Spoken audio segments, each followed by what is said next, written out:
come on, admit it. After watching a really good action movie featuring great kung fu scenes, you find yourself walking out of the cinema throwing a left, right, much to the delight of your excited companions. But have you ever wondered whether movie stars like Keanu Reeves, who plays Neo in the Matrix trilogy, or Uma Thurman, who stars as Beatrix in the Kill Bill duo, could actually put up a good fight in real life? I mean, on screen, they really look like they know what they're doing. Well, we're here today in the world headquarters for Wing Chun Kung Fu to talk to Sigung Rick Spain and find out how good Neo and Beatrix really are.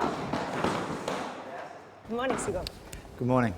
The Matrix is one of the first Hollywood movies to incorporate the Hong Kong style of kung fu fighting into Western filmmaking. Are these fight scenes realistic? To be honest, no. There are some realistic elements in them, but because there's so many special effects, wires, and it's all choreographed, no, you can't consider it a real combat scenario. So could movie stars like Keanu Reeves or Uma Thurman, if they got into a street fight, could they actually handle themselves? Depends on their individual talents and how long they've been training. See, a lot of these guys get rehearsal or they get tuition on set, but then they don't continue their training. So unless they keep it up, they don't develop what I call ownership of technique, which is important under a stressful situation to be able to access these skill sets.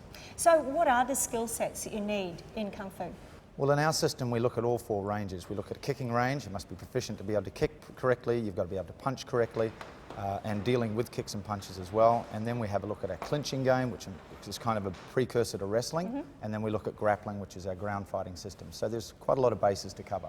So how competent would you need to be in each of those skill sets to actually look like you know what you're doing on screen? Again, boils down to natural talent. If somebody's naturally agile, great coordination, within 6 months they can develop some skill sets that will hold up under pressure. But again, 2 to 3 years for most people. Sigung, what does it take to be a true master of Kung Fu?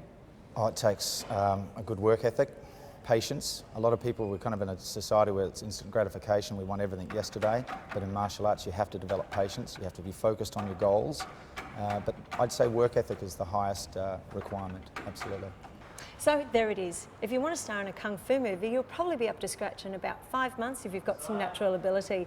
Otherwise, you are going to have to dedicate years to practice and incorporating the 3 principles of staying focused on your goals, patience, and a really strong work ethic. So in the meantime, I'll see you on the training mats.